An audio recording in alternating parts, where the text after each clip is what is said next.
the voice of others and wise attention. I said voice of others as any sound that is marked with anicca, dukkha, anatta, impermanence, unsatisfactoriness and selflessness. But also one has to have prior knowledge of Dhamma to know impermanence, unsatisfactoriness and selflessness of any sound. The prior knowledge comes from learning, listening to Saddhamma, right Dhamma. It is only in the right Dhamma anicca, dukkha, anatta are taught. And therefore the person has to know that Dhamma in order to apply it to any sound. So I want to make it clear, when you listen to Dhamma, you must learn, memorize the Dhamma to apply it to any situation. Otherwise, we hear all kind of sounds all the time without having right Dhamma, Saddhamma, having listened to Saddhamma. Without having listened to Saddhamma, we will never be able to apply our awareness, understanding to whatever situation is. And so I want to clarify this because I did not finish it this morning. I just mentioned only one half of it.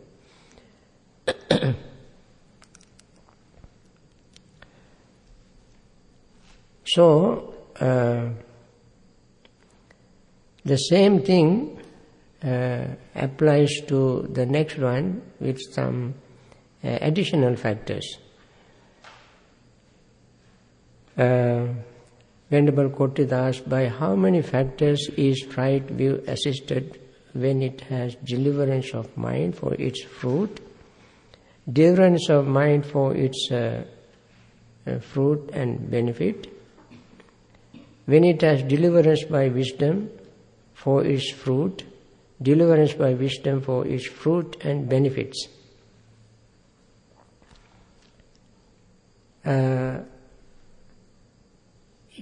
There are two terms, fruits and benefits. What are the fruits and what are the benefits? Oh, one is not coming. Barbara?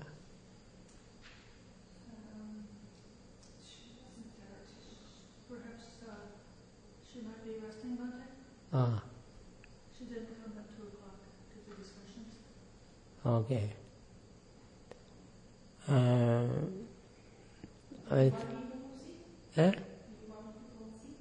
Where is she in the near? No, Visakha. Eh? She's in Visakha. Oh, it's so far away.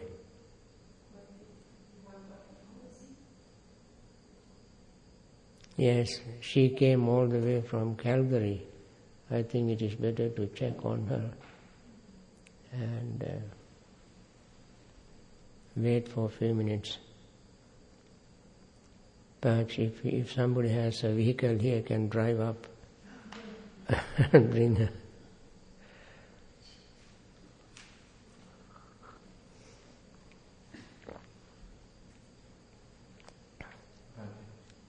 What's the Pali word for voice of another? Basically, what's the terminology? I know what wise attention is Gunaratana, that's one condition for the rising of right view. The other condition is, what's the Pali word? Parato Ghosa. Parato Ghosa. Parato? Ghosa. How do you spell that? Parato Ghosa, P-A-R-A-T-O G-H-O-S-A.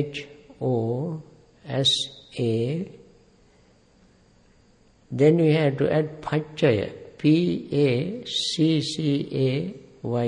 Parato Ghosa Pachaya. Yes. Did you all get it? Yes, very good. What we have finished actually, you said about Parinyeya, Abhinya, Pahana and Bhaveya. Then there, the fourth one, that Bhaveya is the fourth noble truth, is it? Yeah, That Bhaveya. means the Noble Eightfold Path.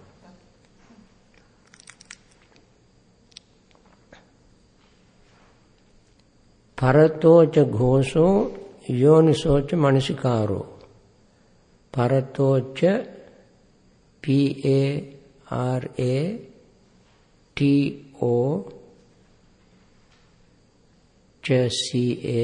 Ch is not actually necessary, but it's the style of Pali. Ghoso, G-H-O-S-O, ghoso. You write or just listen? Yes, we write. Yonisocha manasikaro. Yoniso, Y-O-N-I-S-O,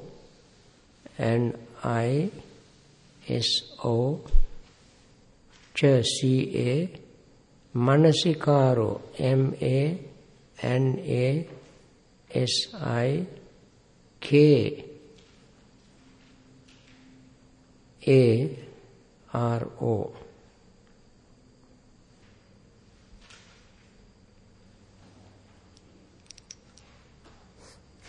Bhante, is it goso, that sound? Gosa, yes. Sound and parato of others? Parato of others. Goso is sound. Now, Buddha Gosa. Buddha Gosa is voice of the Buddha. Buddha Gosa. Actually, Buddha Gosa, when he was reciting, I think, Parayana Vagga or something in near Buddha Gaya. No, Vishuddhamagga he wrote.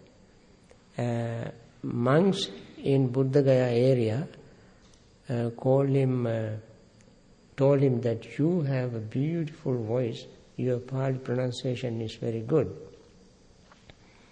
You seem to know the real intonation and so forth.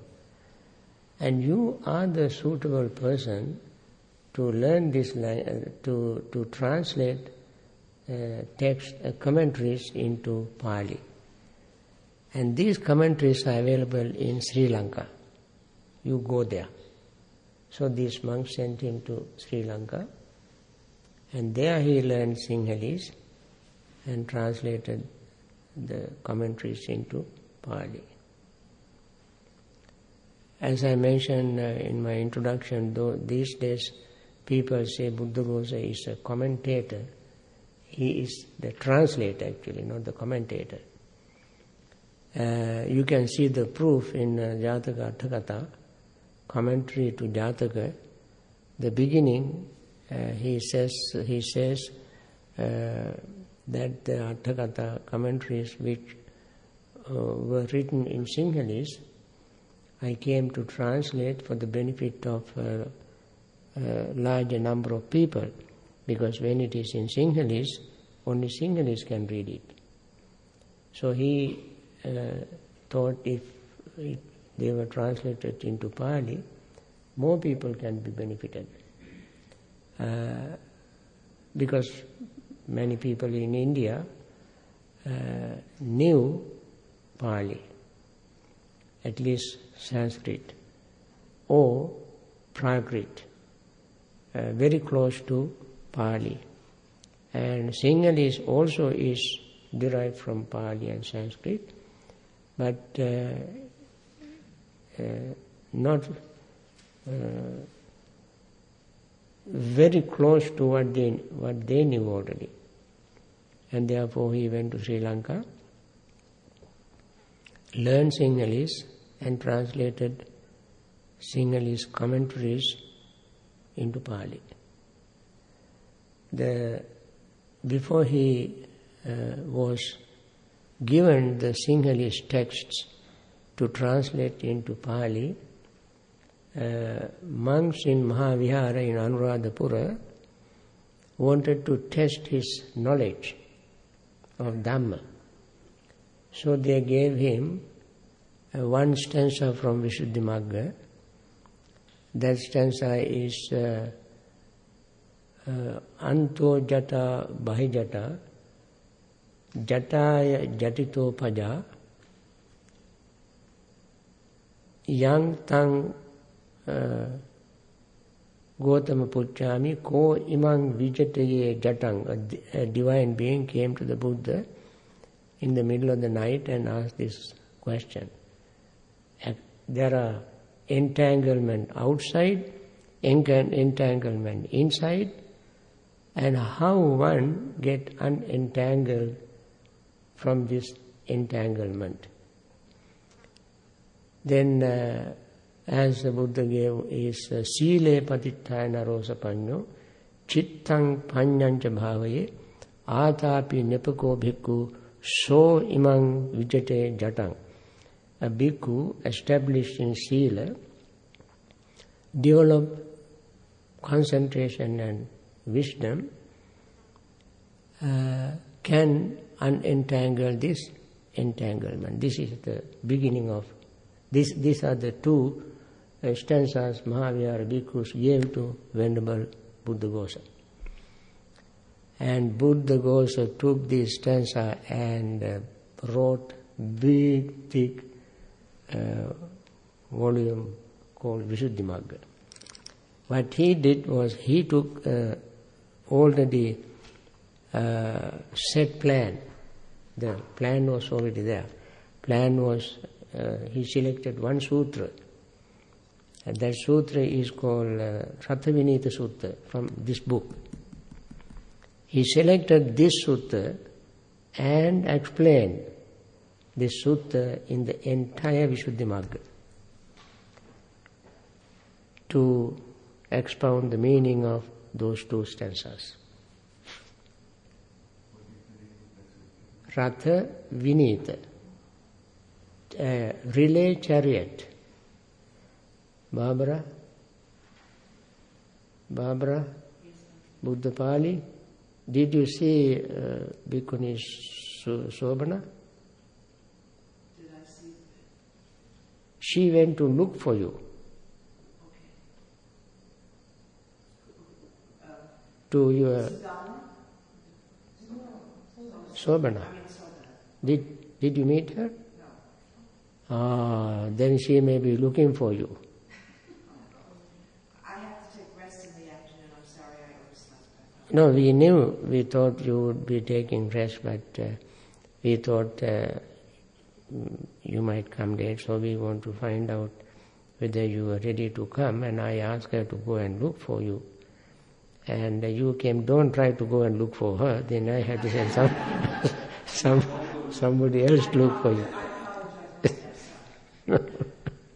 So we wait for her now.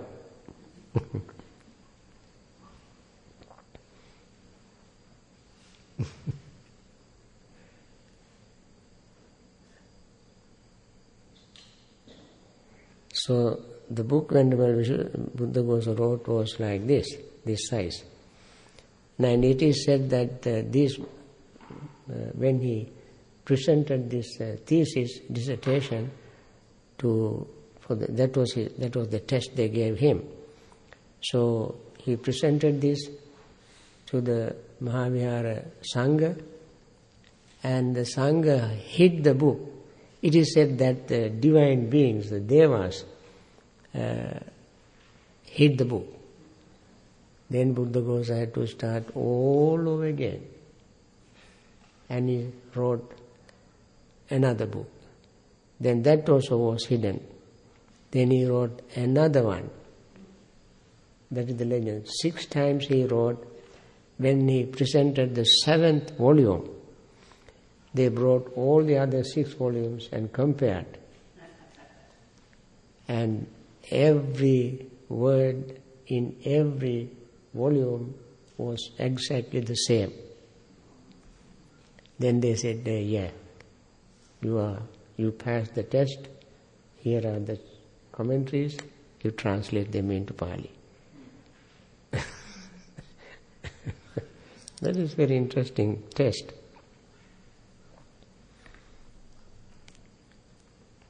So anyway, when you went there, she came here. All right. Now this section 14, says by how many factors is right view assisted when it has deliverance of mind for its fruit, a deliverance of mind for its fruits and benefit.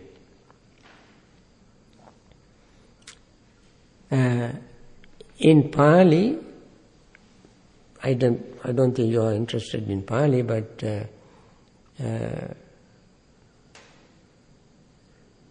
Cheto vimutti phala, Cheto vimutti phala, phalani sangsa. That is mind liberation or deliverance of mind, and deliverance for its fruit, and deliverance of mind for its fruits and benefits. Now in one place it is mentioned fruit, and the other place it is mentioned fruit and benefits. Both fruits and benefits seems to be the same. But if only fruit is mentioned, that would have been enough. Why did he mention benefits also?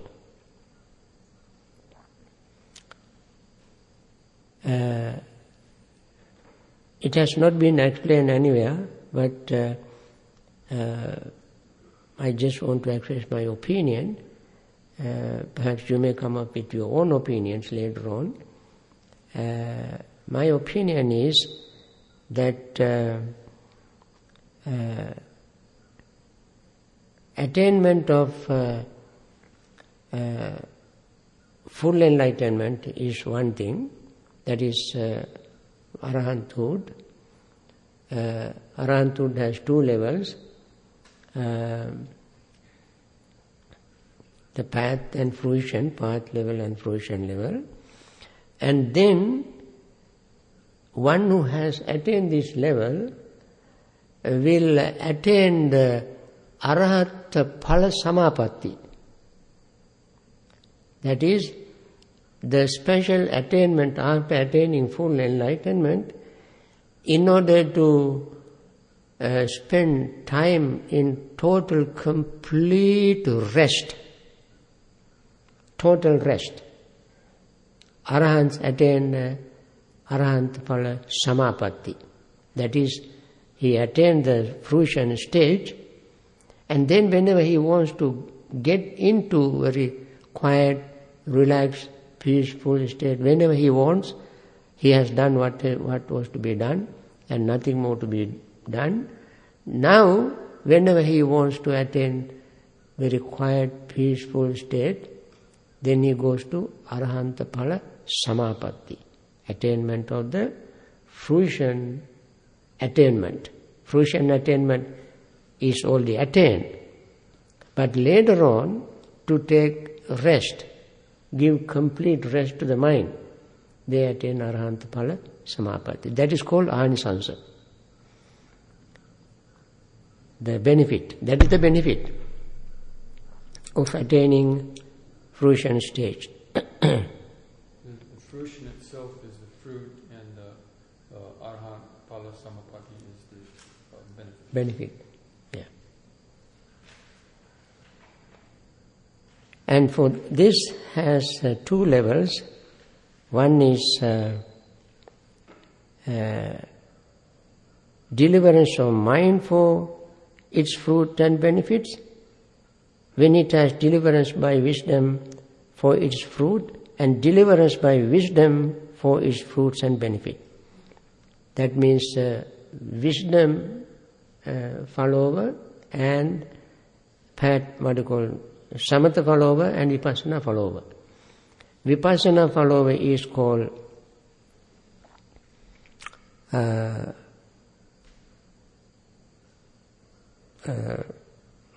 what you call samatha follower is Ceto Vimutta, Vipassana follower is called Panya Vimutta, liberated by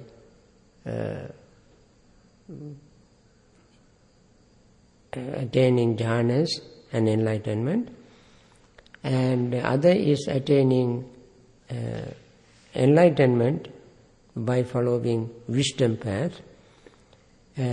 One who attains the wisdom path also attains jhanas, but he does not use mundane jhanas to attain enlightenment. He attains only supramundane jhana. Without attaining supramundane jhana, nobody can attain full enlightenment. But they don't need mundane jhanas. That is the difference. That means that the attainment of first level of enlightenment, second level of enlightenment, third level of enlightenment, and the fourth level of enlightenment, they attain that state of enlightenment with the jhanic quality. And therefore it is called supramundane jhana. Now, so Venerable Kotthita asked, what are the factors that supports right view to attain these two levels? So Venerable Sariputta gives. Now, Venerable Kotthita's question is related to supramundane attainment, not mundane attainment. How we know whether it is mundane or supramundane? He talks about deliverance, mind deliverance, its fruit and benefit. Wisdom deliverance is fruits and benefits. So, deliverance means total liberation. Total liberation is supramundane attainment. By these words we know that it is supramundane. I think there is a sutta in which the Buddha says, all those who have attained full enlightenment have done so one of the following ways, either wisdom followed by insight, or insight followed by wisdom, or wisdom and insight arising together. Or, I think there's a fourth, seeing fully the path and the end of the path. The fourth is called Ajjattang Sannisedana. The Pali words for these four stages are Samatha Pubbangama Vipassana, Vipassana Pubbangama Samatha, Yuganadda, and Ajjattang Sannisedana. Ajjattang Sannisedana means while listening to Dhamma, right on the spot, just like Upali and Suppabuddha, Venerable Kondanya and so forth, while listening to Dhamma, internally their mind became so relaxed, calm, peaceful, Vinivarana Chitta, and so we mentioned these terms yesterday. Vinivarana Chitta means the mind liberates from hindrances, and then Soda Dhamma, Ditti Dhamma, Ditta Dhamma, Patta Dhamma, Pariyorgala Dhamma, Aparapachya, and so forth. While listening to Dhamma, all this happens and attains enlightenment. So in that fourth method, is there also supramundane jhana? Right. Even in just listening to Dhamma? Exactly. What's a Pali term for that? Ajjattang Sannisedana. Ajjattang Sannisedana. Yeah.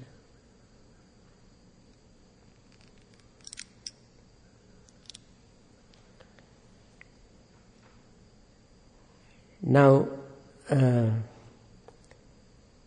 Venerable Sariputta gave 5 conditions for attaining these two states.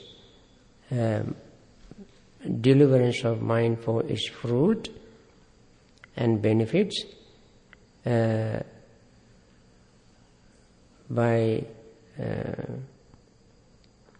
for using these two methods. One is five factors: virtue, learning, discussion, serenity and insight. Now, samatha vipassana, serenity and insight, he made them without any qualification. That means samatha vipassana must go together. Anugga, he used the word anugga. Anugga means support. Sila anuggahita, sutta anuggahita, sakaccha anuggahita, samatha anuggahita, vipassana anuggahita. Gahita means anugga means we say anuggahang kattva silang deta me bhante. Their anugga means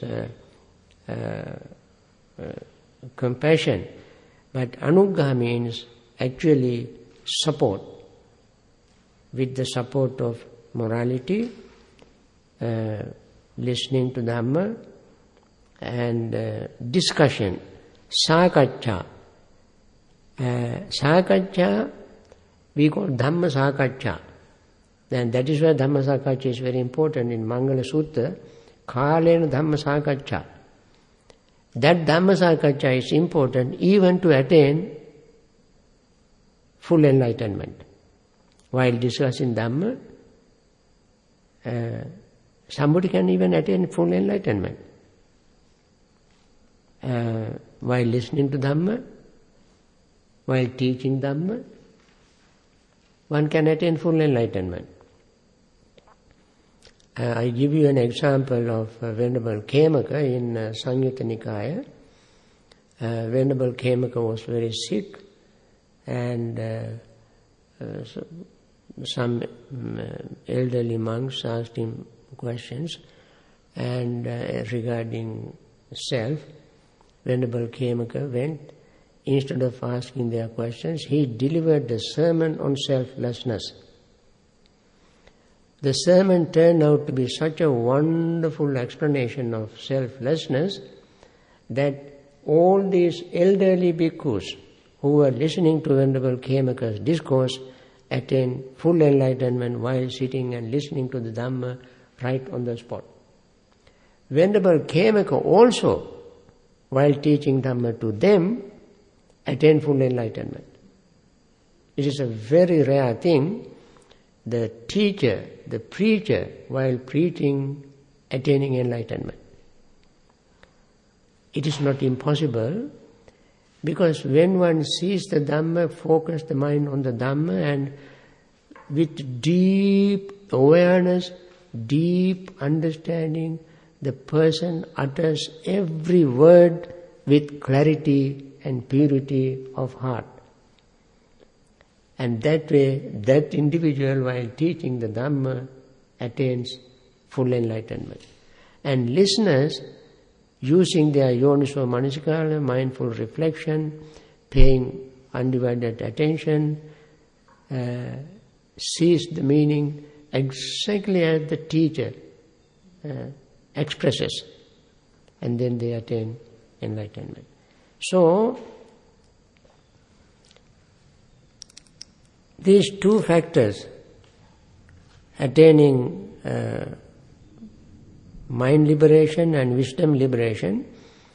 Mind liberation and wisdom liberation are explained in many different ways, but in this place we don't want to get into that long discussion. To liberate the mind, one has to follow Jhana method, samatha. It's called Pali word Cheto Vimutta, Panya Vimutta. Cheto Vimutta, Panya Vimutta. Raga Viraga, Cheto Vimutti. Visuddhimagga explains, Raga Viraga, Cheto Vimutti. Mind liberator, liberate from greed. Mind liberator liberates from greed. Because when one practices jhana, one of the hindrances is greed. So he suppresses hindrances and becomes free from hindrances totally when he attains full enlightenment. And the other is called avidya viraga panya vimutti. Avidya viraga panya vimutti. That means wisdom liberator liberates from ignorance. That's a very interesting thing. When one liberates from total ignorance, then that is one who has followed wisdom path. And that is vipassana practitioner. So vipassana practitioner attain full enlightenment through wisdom. What does the wisdom do? Wisdom removes the ignorance. What is the ignorance? Ignorance of the Four Noble Truths. Ignorance also is ignorance of selflessness. So, that individual, by practicing vipassana, see the Four Noble Truths, see impermanence, unsatisfactoriness and selflessness, and attain enlightenment, removing ignorance. Ignorance is not knowing the Four Noble Truths. He sees Four Noble Truths perfectly clearly. And that is what is emphasized over and over 16 times in the Sammaditthi Sutta. 16 times. Four Noble Truths expressed explicitly, implicitly in the Sammaditthi Sutta. 16 times. Bhante, what is the word for liberating from greed? We are from Raga Viraga, Cheto Mukti. Raga Viraga. Avidya Viraga, Panya Vimutti.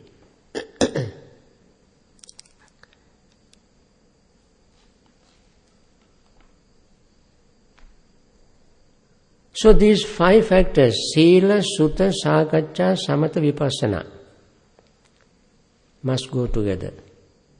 Morality, Sutta means listening to right Dhamma or learning right Dhamma, and then discuss the Dhamma and practice concentration meditation and insight meditation.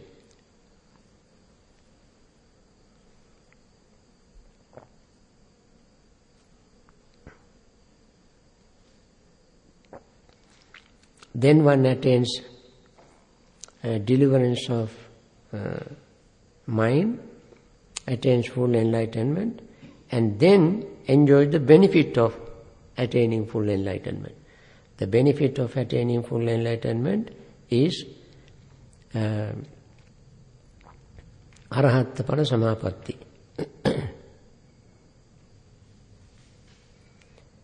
Is it different from the cessation of feeling and perception, Sanya Veda Nirodha? Actually, Sanya Vedita Nirodha, one does not have to attain full enlightenment, even anagamis can attain. This refers to full enlightenment, and therefore difference is only the full enlightenment and anagami attainment. That's the only difference. Otherwise, both of them can attain the Nirodha Samapatti, but the one who attains the Nirodha Samapatti after attaining full anagami stage is not totally, fully, completely liberated. There will be a slight difference in that actual experience. Right.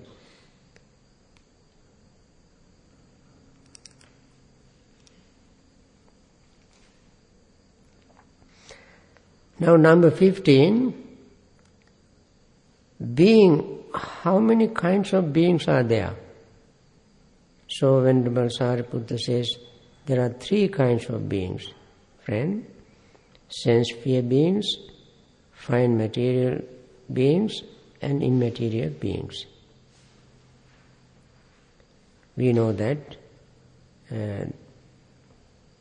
That's very simple thing. Then he asks, friends, how is renewal of being in the future generated? Venerable Sariputta answers, friends, renewal of beings in the future is generated through the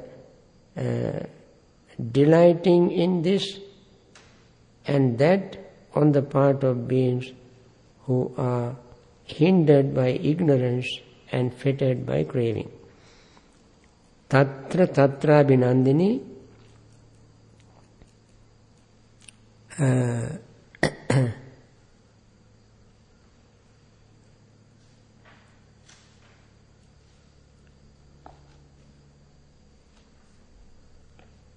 Venerable Sariputta simply mentioned tatra tatra binandana.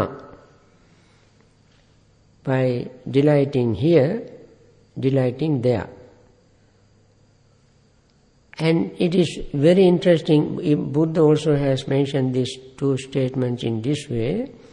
One is avidya nivarana and tanha sangyojana.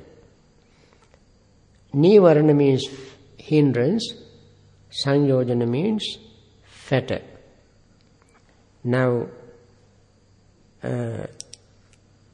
in 10 fetters, avidya is mentioned as a fetter. In the dependent origination, avidya is number 1 fetter. But whenever Buddha talk about lingering in samsara, in Anamatagga Sutta, in Samyutta Nikaya and so forth, Sandhavitam, Sansaritam, avidya nivarananam and tanha sanyojananam. Now, avidya also is a sangyojana, tanha also sangyojana. But here, avidya also, I use the word avidya to save time. Avidya means not knowing the Four Noble Truth. That is avidya. Avidya means ignorance. Ignorance is a fetter. Craving also is a fetter. But here, ignorance is mentioned as a hindrance, fetter, the craving as a fetter. Why is that? Although both are fetters, one actually in 5 hindrances, ignorance is not mentioned at all. In 5 hindrances, ignorance is not mentioned at all. And yet, in this particular context, ignorance is used as a hindrance. Although the craving is a fetter as well as a hindrance, craving is used as a fetter. Why is that? Because it is the ignorance that prevents us from seeing the reality. That is a hindrance.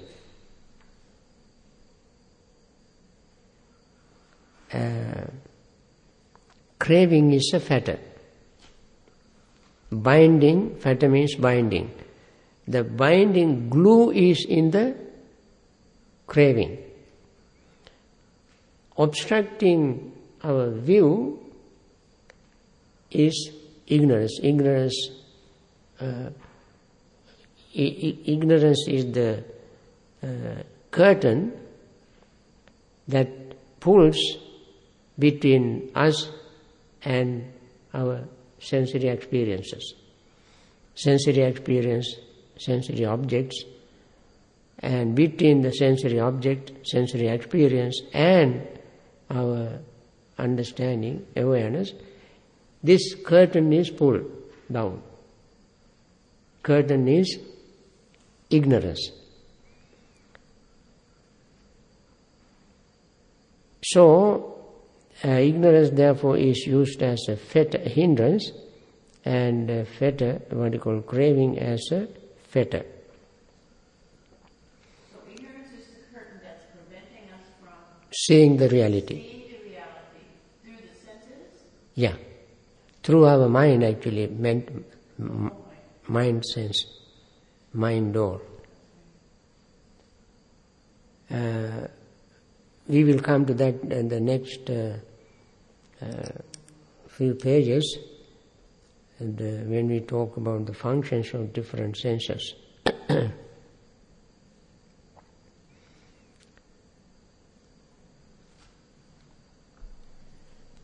Okay. 17, section 17. Friend, how is sinew of being in future not generated? Friend, with the fading away of ignorance, with the arising of true knowledge, and with the cessation of craving, the renewal of being in future is not generated.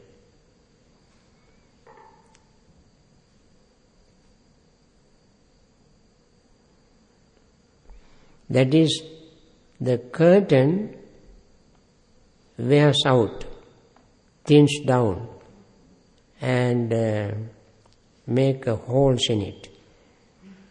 And when it is torn, worn with holes, you discard the curtain.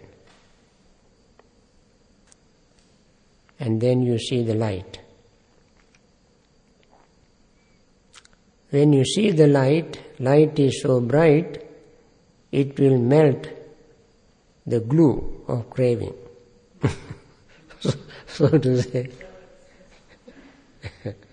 So first we have to light the light in a 1000 degree Fahrenheit. So the glue will be melted completely. Glue of the craving.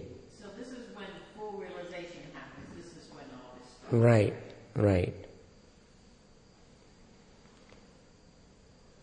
So he asked what friend is first jhana. I think it is very simple. We just can mention first jhana as we have already studied. Quite secluded from sense pleasures, secluded from unwholesome states. Bhikkhu enters upon and abides in the first jhana, which is accompanied by applied thought, sustained thought, with rapture and pleasure, born of seclusion. This is the first jhana. So he asked, how many factors are there in the first jhana? So Venerable Sariputta says, first jhana has 5 factors. What are they? The first jhana has applied thought, sustained thought, rapture, pleasure, and unification of mind. And first jhana abandoned 5 factors. There are 5 hindrances. And this here, when bhikkhus has entered upon the first jhana, sensual pleasure is abandoned, ill will is abandoned, sloth and torpor are abandoned, restlessness and worry are abandoned, and doubt is abandoned. Here abandon is not total destruction. Here abandon is called vikkambana pahana, that is suppressing, temporary suspension. Then Venerable Kotthita asked about the faculties. Each has a separate field as a separate domain and do not experience each other's field and domain. That is the eye faculty, ear faculty, nose faculty, the tongue faculty and the body faculty. Now of these 5 faculties, each having a separate field and separate domain, not experiencing each other's field and domain, what is their resort? What experiences their field and domain? That means, what is the common ground for all these 5 faculties? Each have each experience separately. Each has its own domain, its own field. There has to be one common ground. So Venerable Sariputta answering the question said, these 5 faculties, each having separated field, separate domain, and do not experience each other's field and domain, that is the I faculty, A faculty, and so forth. Now these 5 faculties, each having a separate field, separate domain, not experiencing each other's field and domain, have as their resort, have mind as their resort.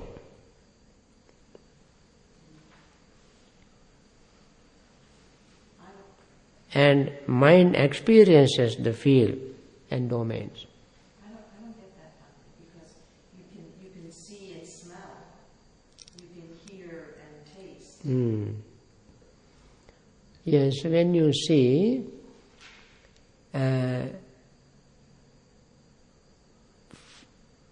several things are involved.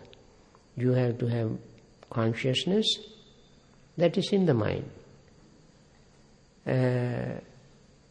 The sensory object, contact.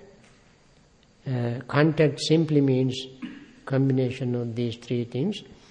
None of these can operate without our consciousness, that is the mind. And then feeling arises. The feeling can never be felt without consciousness. And therefore, all these sensory experiences bring their information to the center,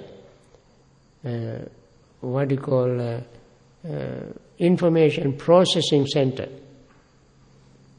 All the informations are processed in one center, that is the mind. And therefore that is the common ground. 2 processes can't happen at the same time. I can't see and smell at the same time. You can see and smell at the same time, but when the mind processes these 2, mind knows to separate these 2. It appears to you to be happening at the same time. That is our distorted perception. But in reality, mind can focus its attention only on one thing at a time. At that time, mind can know that particular thing at that time. This happens so fast that we think it's all Happen, yeah, right. It happens so fast, so quickly, that we think they happen simultaneously. No, in the real mental processes, the mind can know them one at a time. I don't mean to go back, but I was just wondering why restlessness and remorse are included as the same factor. Like, Restlessness and remorse. Yeah, yeah. I was wondering why, if they were different, or if they were how the relation works. Yeah, we sometimes call restlessness and worry. When you worry about something, you become restless. When the remorse arises, you become restless. And that is how these 2 work together. It is not the restlessness that arises first. Restlessness can be physical and even mental, but the remorse and worry arises first. Why? Because you have not done something properly, or something evil, wrong, when you remember that, you become restless. So, when you remember something that you have done incorrectly, you regret, become remorseful, then that makes you restless. Yeah. Unification of mind is usually emphasized more in the third jhana, but here it's mentioned as a factor in the first jhana. So Yes. there must be unification in each of the jhanas. Unification is in each jhana, but it has to have unification in each jhana. Unification means uniting all the wholesome mental factors. And that is why when the jhanic concentration is defined, it says kusala chitta ekaggata samadhi. Kusala chitta ekaggata samadhi. Kusala chitta means wholesome mental states. Ekaggata means having one center. That means they all are consolidated, united, and then we gain concentration. So, this concentration we have in the first jhana, second jhana, third jhana, fourth jhana, and so forth. In every state of jhana, we have this consolidation of wholesome mental factors. And it begins from the first jhana, that is why it is specifically mentioned in the first jhana, because before they arose sporadically, one little bit of joy here, some trust here, and so forth. When all of them unite in the attainment of the first jhana, we will have a unification of these wholesome mental factors.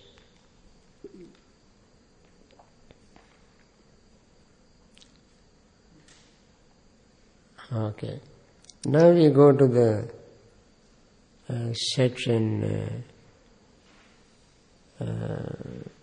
20. Friend, how many factors are abandoned in the first jhana? I think we discussed that. Now we go to the faculties, 21. I don't think we can finish all this because there are so many important things. 5 faculties. Friends, these 5 faculties each have separate field and separate domain and do not experience each other's field and domain. That is I. We didn't discuss? Yeah, we discussed that. Okay. 22. Yeah. Right. Okay. I said mind experiences the domain. Mind experiences the field and domain of all of them. Then, friends, as to these 5 faculties, that is I faculty and so forth, what do these faculties stand in dependence on? So Venerable Sariputta say 5 faculties stands on, depending on the vitality. Vitality is Ayu. Ayu means life continuum.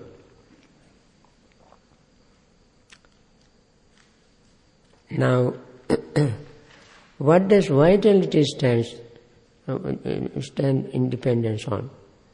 It depends on heat, temperature in the body. So he asked, what does it stand on? Vitality. So these are like you scratch my back, I scratch your back kind of relationship. Vitality depends on heat, heat depends on vitality.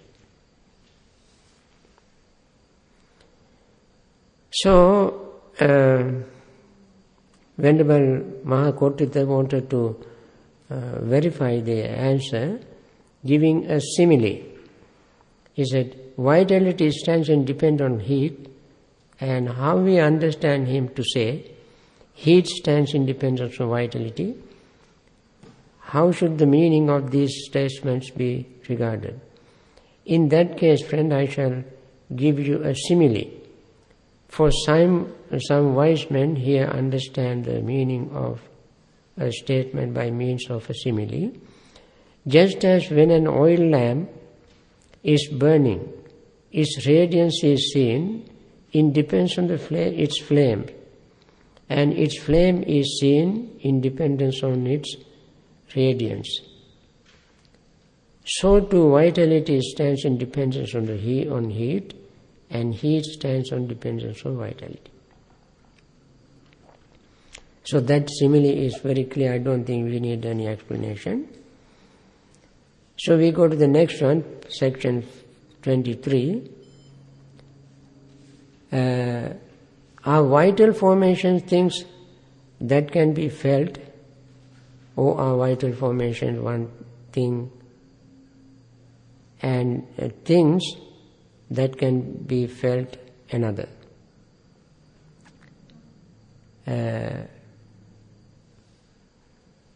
Actually, Venerable Sariputta answered, vital formations, friend, are not things that can be felt. It is interesting, the life continuum is not something you can feel. For example, Venerable Sariputta explained, if vital formations were things that can be felt, then a bhikkhu who has entered upon the cessation of perceptions and feeling would not be seen to emerge from it.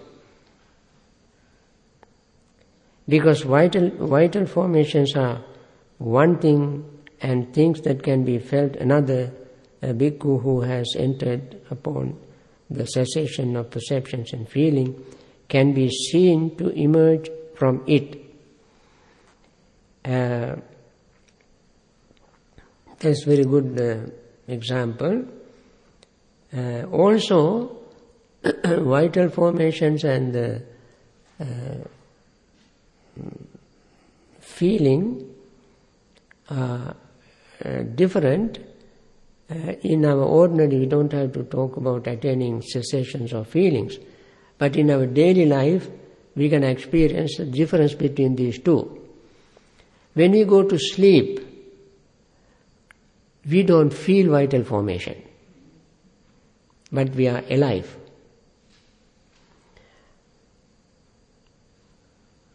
So therefore, vital formation has to be different from feelings. Of course, there's a difference between cessation of perceptions and feeling, but that is little too high state of ordinary person. But ordinary person can understand the difference by thinking of the example of sleeping and getting out of sleep. And another thing, when you are under anesthetic, when your nervous system completely knocked down, your vital formation still is functioning, but you don't feel.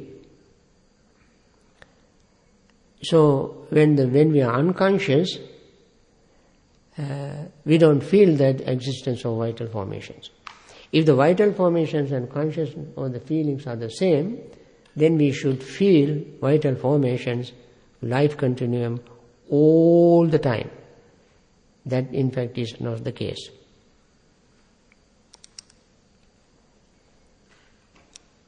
Then number 24, friend, when this body is bereft of many states,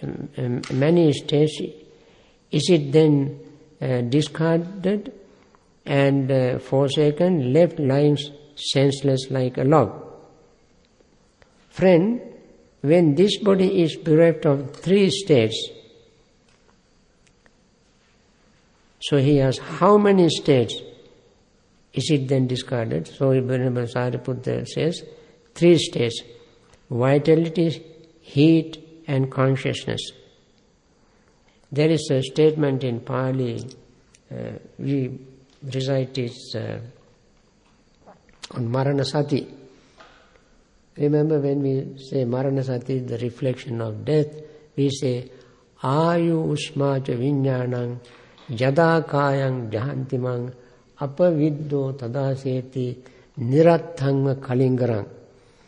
When the life force, heat and consciousness sees this body lies on the ground like a piece of log. Right? We recite that it comes in the Salla Sutta, that is a part of our mindfulness meditation on death. So, these 3 things will vanish from the body. What are 3? Vitality, that is Ayu, life continuum, heat, and then consciousness. Number 25.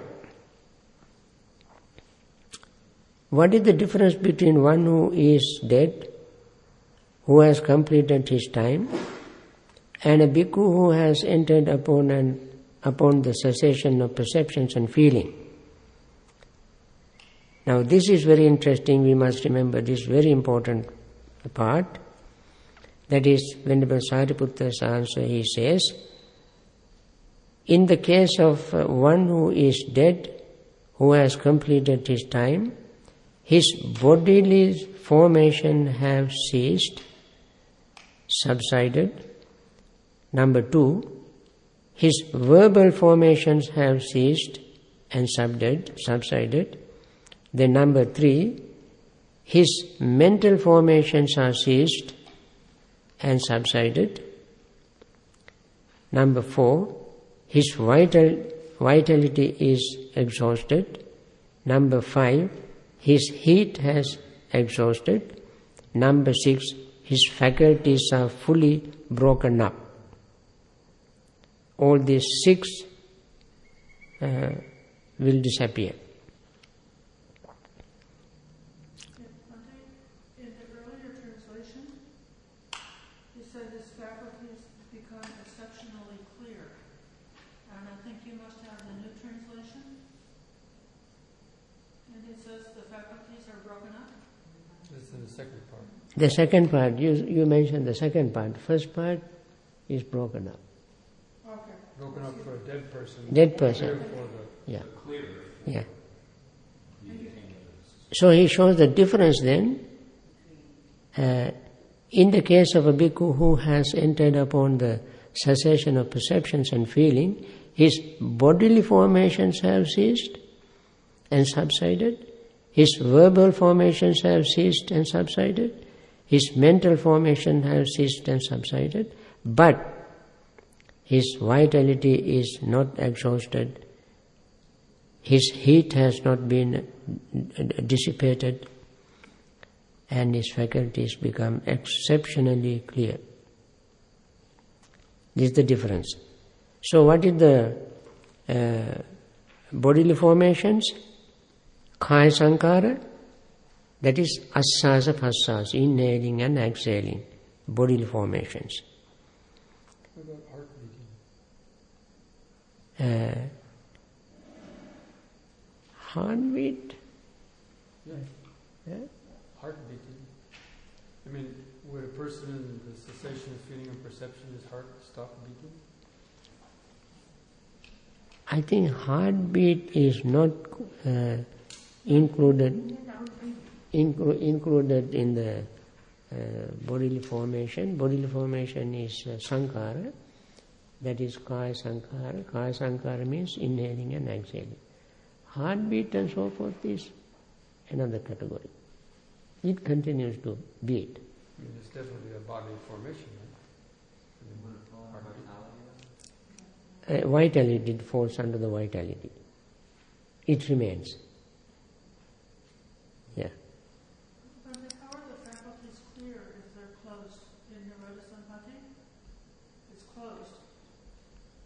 The kind of faculties, they are not eye, ear, nose, tongue and body, but saddha, virya, sati, samadhi, panya. These are the faculties. The footnote says clear like a mirror placed in a box. Right. So the mirror is very clear, but it's cut off from sense perception. Mm-hmm. Here it says these are the spiritual faculties. Spiritual faculties. Spiritual faculties have to be clear, because Nirodha Samapatti, the attainment of cessations and feelings, is the attainment of Anagami and Arahant.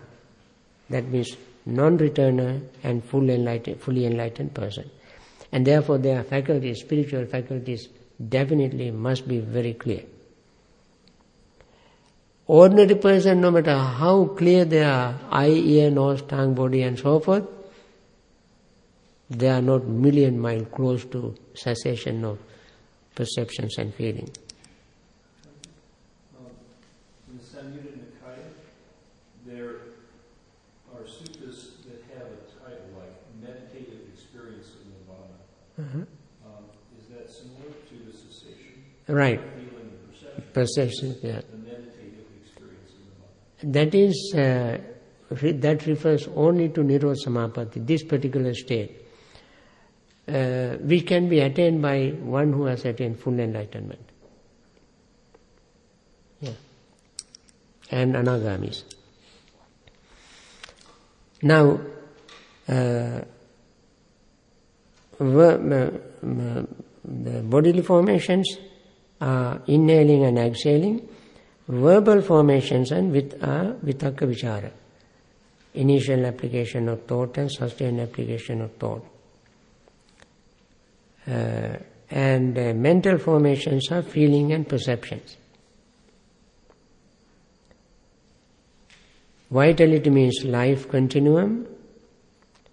Heat is, of course, we understand bodily heat, and his faculties are fully broken up. That is his regular faculties, and he doesn't have any spiritual faculties. That is the nature of death. Now, when one attains the spiritual sensations of perceptions and feelings, his bodily formations have ceased, no inhaling and exhaling, subsided. His verbal formations, vitakka vichara, ceases, subsided. His mental formations, sanya and vedana, ceases, subsided, but his vitality is not exhausted. Life continuum continues to exist, bodily temperature continues to exist. That is why he has the heartbeat, because so long as the heart beats, it maintains the bodily temperature. Dead persons, everything is dead. One who attains the attainment of perception or cessation of perceptions and feelings, breathing stops, verbalizing faculty stops, and feeling and perception stops, but heat, life continuum, and three things remains. The spiritual faculties are very clear. His faculties becomes exceptionally clear. I think we can stop here so that you can have at least some time for the Dhamma discussion. I don't want to take all your time. Every day I take a little extra time.